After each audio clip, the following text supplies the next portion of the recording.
Hi, welcome to my YouTube channel. Testing. My throat is dry. This is my third video in a row that I'm recording. And my throat's starting to go, but that's okay.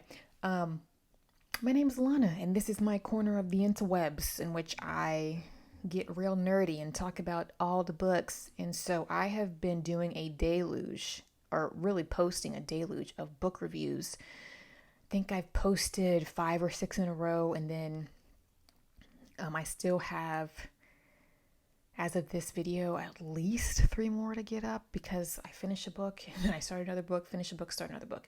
So, but I'm going to break it up a bit, and we're going to do the Booktube Newbie Tag today, just to break it up. I feel like I personally needed a break from the book reviews. And I like this tag because it's quite general when it comes to reading, and I think that'll help give people a little bit more insight about who I am as a reader, why I started this YouTube channel, and what you can expect from my channel. So let's just go down the questions. This is going to be a chatty video. All my videos are chatty. Who am I kidding? All of my videos are chatty. But grab a cup of tea, get a snack. I wish I had a cup of tea because my throat is so dry, but get a cup of tea, get a knitting project. I don't know, wash the dishes, whatever. This is one of those videos, you put the headphones in, you put the phone away, you walk away, and you just listen. Let's get into this. Why did you start this channel? Because I wanted to. I've wanted to start a YouTube channel for a while. But about what? You know what I mean? And so once I started getting into reviewing literature online, which I started on Instagram first back in 2019,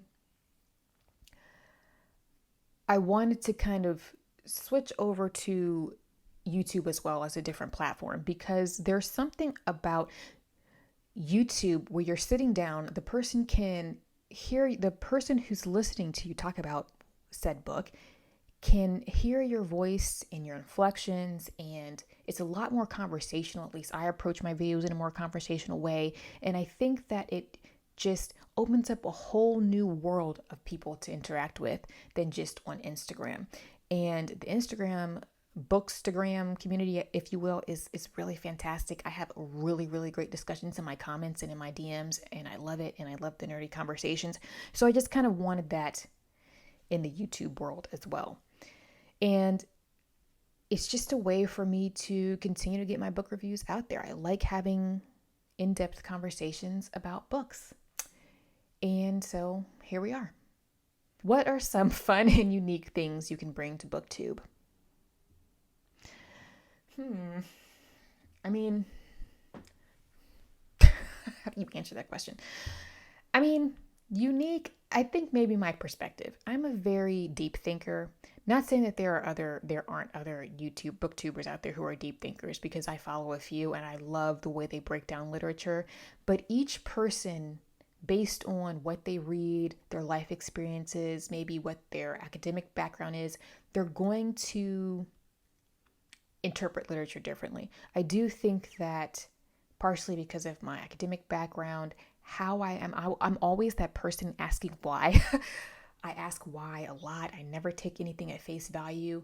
I like to dig deeper. That's how I approach literature. I annotate everything, even books that are fluffy that I want to read just as palate cleansers. If there's something in there that appeals to me, I highlight it and I think about it and I dig deeper. So that's one thing that I hope to bring to the Booktube community. Fun, I'm a little weird. I'm a little quirky. Man, maybe that's what that is. I don't know. Fun-wise, I don't know. I don't know in the future as I continue with Booktube how my videos may change. I'm a person who also, another reason why, let's go back. I'm about to tie in the first question with this. Another reason why I started this channel is because I'm a person who always likes to learn and I like a challenge. And I've never edited video before. So as you can see, my videos are not complicated. I'm sitting down and I'm just talking to you guys, to my camera. And so it's when I get and I edit and I take out little slivers of speech, and sometimes I'm adding in spaces for comedic timing and all that stuff. To me, that's a challenge. My brain likes it. I'm a creative person. It is a form of creating, and I really enjoy the editing process as well, even though my videos are very simple. So back to the second question, what are some fun and unique things you bring to BookTube?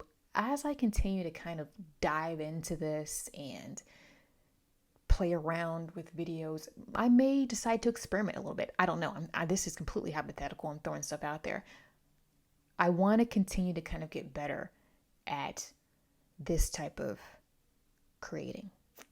So if I have an idea, like, I would like to do this, I want to add this type of artistic or creative element to a video, I may do that. So it's a way for me to kind of play around, and maybe in the future I may create little things here and there within my videos that are fun to watch and fun for me to make.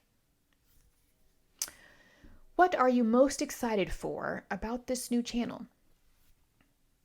I think the best part of this thus far is the interaction. So from my first video, I get really, really great comments and feedback. I've had people email me directly asking questions about books. I've had people follow me on Instagram and we get acquainted that way. I've had people from Instagram then cross over to Booktube to listen to my videos, and we interact in the comments below. So for me, that's what I'm most excited about. It's continuing to interact with people I've been interacting with, but also I get to tap into a whole different book community that may not be on Instagram. And I'm always feeding off ideas and knowledge from other people and using that to enhance my own reading. So for me, the interaction is the best bit. What's also great about the internet, the internet has its cons. Okay, social media has its cons, but a massive pro, if you will, is the fact that you can create, or you really can not create, but you really can develop relationships and friendships with like-minded people that you otherwise wouldn't have been able to have contact with. I mean, through Bookstagram, I have become friends, like legitimate friends with people. I've hung out with them multiple times in real life. We have each other's phone numbers, etc. And those are still few and far between when you really connect with somebody to that point where you're able to, meet up in person and hang out and go to one of my friends. She doesn't live too far from me now, just a quick train ride away. And we go to soccer games together and baseball games and go to cafes when we're in the same area as each other. And that is a great thing about kind of putting yourself out there on the internet and just sharing what you think when it comes to literature. Let's move on to the fourth question. The fourth question is, why do you love reading? Reading for me has always been a form of escapism. I am a person I'm very introverted, believe it or not. I'm not a shy person, but I'm very introverted, and I live in my own head. I have, even from a very young age, when I watch a movie that I would really like or read a book, my mind will take certain elements of the plot, certain characters, and create these spin-off worlds and play around with it in my mind about the stories and the characters and playing around with the story. I love good storytelling, and I've always been fascinated by narratives. And so that is why I love to read. So there's that. There's a creative element to it. I also love really good writing. There was a point in my life where I wanted to be a novelist, not so much anymore, but I do enjoy writing, and my job at times does require me to write a lot. But that's a very different type of writing than, creative writing. But I like the creative element, and I'm just really kind of blown away how people are able to put words together to create a story that can be impactful. So, and when I go back to reading being a form of escapism, there's just something about being able to pick up a book, be whisked away by these fantastical worlds or historical fiction or memoirs or whatever it is, and you just block the rest of your world out. And who doesn't want it? It allows you to live vicariously through other people. I have learned so much from reading fiction and nonfiction. You learn about different places and times, and sometimes you come across something in a book, whether it's fiction or not, and you're like, wow, that's an interesting point in history. I want to dive more into that. And that's why I love reading. What book or series got you into reading? To be honest, I can't remember a specific book or a specific series. I will say that my parents read to me and my siblings from a very young age. Even before I could read myself, my mother read to us. And I will say, if I were to have to pick a book or an author or a series, I would probably go back to Aesop's Fables. Aesop's Fables, not Aesop. Aesop's Fables? Aesop's Fables. I would say Aesop. Doesn't matter. You know what I'm talking about. And I remember being very young. I mean, not even in kindergarten. And my mom would read us the story. We would sit on either my bed or my siblings' beds, and my mother would read us these stories. And they were so funny. And so for me, reading has always equaled humor. Reading has always equaled a good time.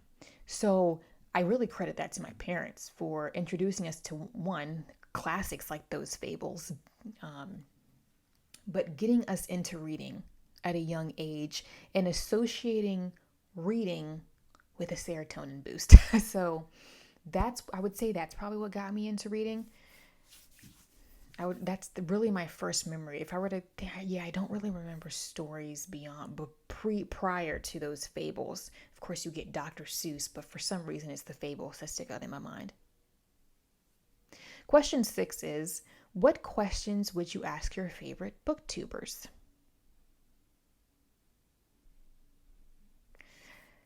That's a weird question for me. I don't know. Who am I? I don't know. Do I have favorite booktubers? I definitely have booktubers that I really like to watch. But what questions would I ask them? I don't really know. If I were to ask them questions, it may not be book related. I like to pick other people. I know you like books. Let's talk about something else.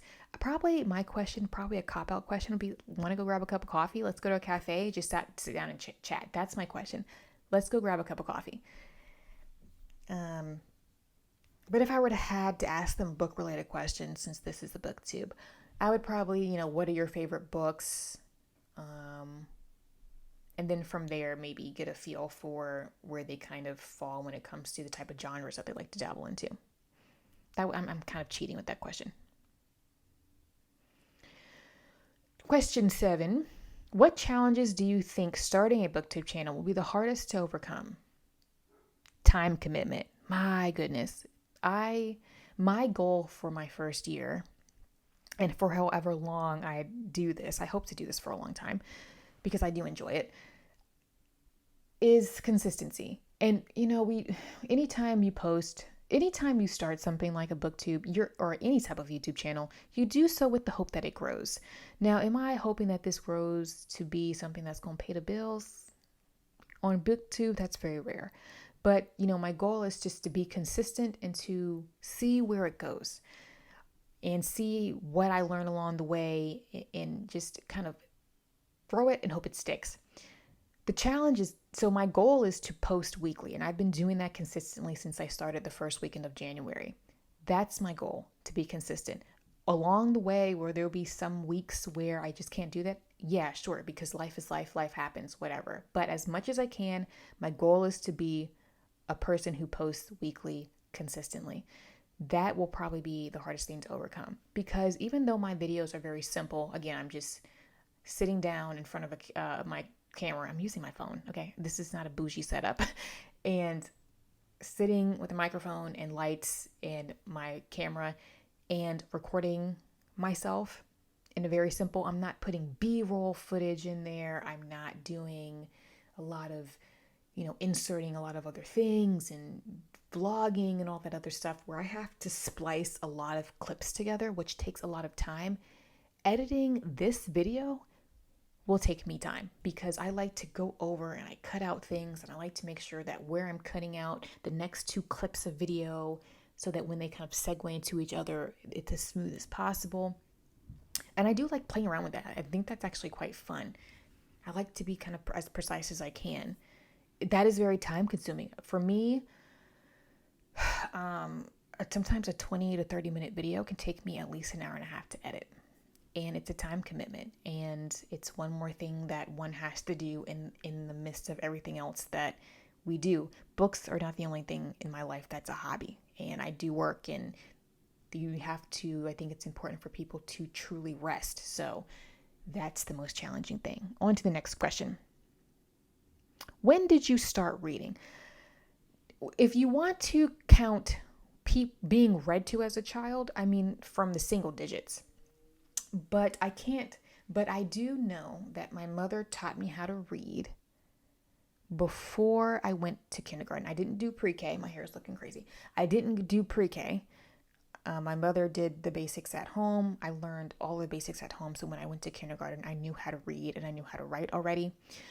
But I remember before going to kindergarten, so I was no older than 5 years old. I told my mom, I want to learn how to read. My mom, does anybody remember Bob books? So I remember going to Barnes & Noble and picking out the Bob books, and they have Bob books in different colors that correlate to your reading level. And my mom sitting me down on the couch and teaching me how to read. And when I found out that learning to read was hard, little Alana was frustrated. I was like, why is this so difficult? There were definitely tears, but I wanted to learn how to read. And my mom was like, you're going to get this because you want to learn. You're going to need to learn how to do it. But again, over time, once I learned how to read, it was smooth sailing. So that's when I learned that was when I physically learned how to start deciphering letters and words and sounds through text or as text.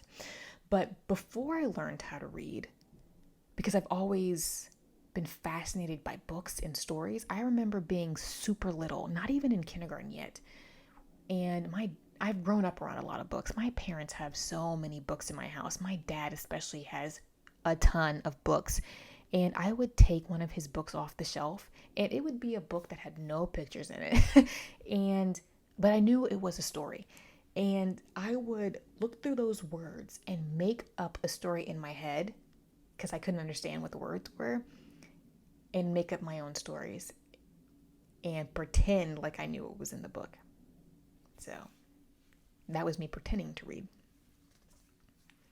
And I even remember when my family lived in Connecticut, we would take maybe 2 to 3 times a month, we would take family trips to the library. And we could spend sometimes an hour or 2 plus in the library just browsing. And I just remember having really fond memories. Once I was really able to read on my own and pick out what I wanted to read and read it myself, I just remember browsing through just rows and rows of books at the library and just picking out books. And going to the library as a youth was one of my favorite things. Question 9. Where do you read? I do a lot of my reading actually at the dining room table. I get the majority of my reading done while I'm eating my meals.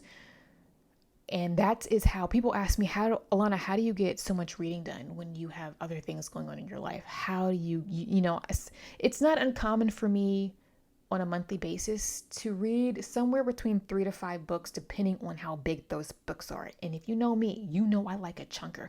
The bigger, the better. I like a good 800, 900, 1,000 page novel. There's just something chunky about them that it's so satisfying to hold. But I read when I'm eating, mainly lunch and dinner. Monday through Friday is when I'm able to get my reading done. And on the weekends, Again, it's pretty much during my meals because when I'm not eating, I'm doing other things. So at the dining room table is where I get most of my reading done, Monday through Friday. And you'll be surprised in a 30-minute to hour lunch break how much reading you get done. And it's a way for me to get off the phone and stop doom scrolling or mindlessly scroll. I don't doom scroll anymore. Like I stopped that. That is so 2021. I don't doom scroll. Stop doom scrolling, people. Public service announcement. It's not good for you.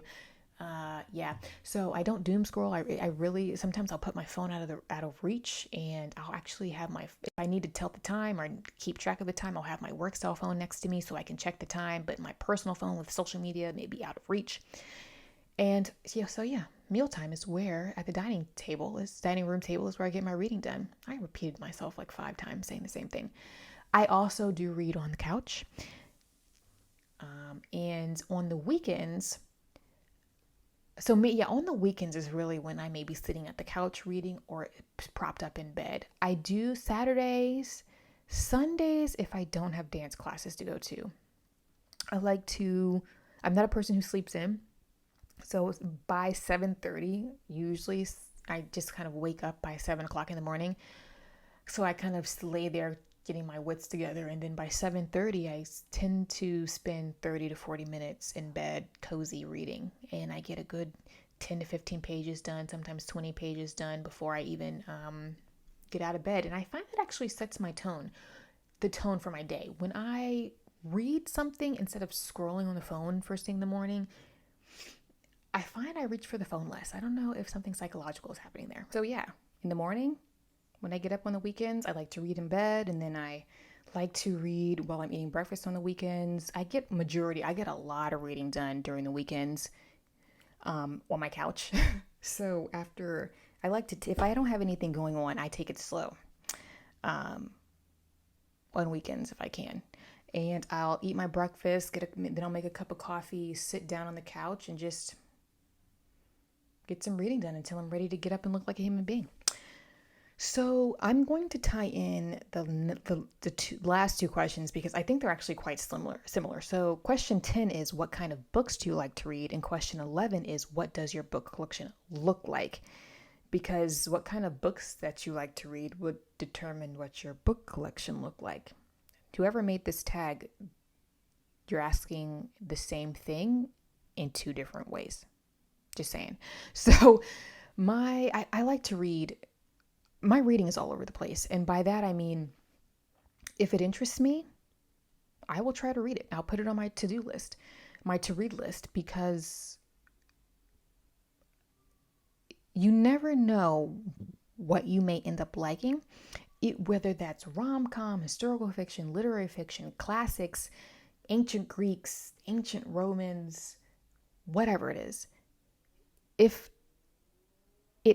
something about it is appealing to me, I will make an effort to read it, because sometimes I have found favorite books or discovered favorite books that were not books that I would maybe initially have gravitated towards, but I end up being surprised by. That's a great thing about when other people gift you books, because they may pick up something that you may not necessarily pick up. But to get back to the question, again, I read across the board. Literary fiction, the classics, 20th century classics, Victorian literature, translated classics. I'm just looking at some books here. Historical fiction. There's a period of my life where when it came to recreational reading, I pretty much predominantly read historical fiction when I was younger. I don't mind fantasy. I'm going to be venturing into the Farseer trilogy by Robin Hobb next year. That's exciting. I like a little bit of a thriller, creepy vibe with Daphne du Maurier every now and then. I need to read more Agatha Christie. Sometimes I like fluffy cotton candy reads, and I may pick up a rom-com if it tickles my fancy. I mean, again, I don't discriminate, but mainly I'm reading classics and literary fiction, contemporary literary fiction. And so what does your book collection look like? That's pretty much, if you were to look at my books that are dispersed all throughout my house, I have them in my bedroom, I've got them in the dining room. I've got them in the living room. You're going to see pretty much what I described to you. You're going to see Homer and Ovid and Virgil and history books on the ancient Greeks and Romans. You're going to see millennial fiction. You're going to see historical fiction, American classics, not Roman classics, Shakespeare, Russian classics, a lot of Victorian literature, Jane Austen. Some of it's going to seem kind of random. Yeah, that's what it would look like. I think that sums it up for sure. One thing that I would love one day is to live in a place that has built-in bookshelves so I can have all of my books in one space and make that room like a cozy little library or something. Goals. I don't need a walk-in closet. I just need a library, a book room, and I'd be content. Okay, I don't have that many clothes, but I have a lot of books. I don't have as many books as some people, but I have enough. And won't stop buying them. I could be buying other things, right? At least I'm feeding my brain. You smell me? All right, so I'm going to wrap it up. Please, I'm not going to tag anyone. Nobody tagged me in this. I just did this tag to kind of break up the monotony a bit not monotony. I do enjoy the book reviews, but I just kind of wanted a little bit of breather between the book reviews. I still have Virginia Woolf's To the Lighthouse coming. Don't Tell Alfred by Nancy Mitford. Love Nancy Mitford. The lady is a scream. Who else? Misty Copeland will be coming up. Catch-22. Either or, Elif Bottomann's new release that's coming out in May, which I already love it. So yes, more book reviews are definitely coming, but I just needed a breather. If you like this video, don't forget to like, subscribe, leave me a comment. I'm not tagging anyone, but leave me some of your bookish habits down below. Like, what do you mainly like to read? When did you start reading? And do you remember that it was a painful process learning how to read text? So yeah, leave me a comment. My Instagram and my blog links are down below if you would like to follow me on those platforms, and I will see you in the next video.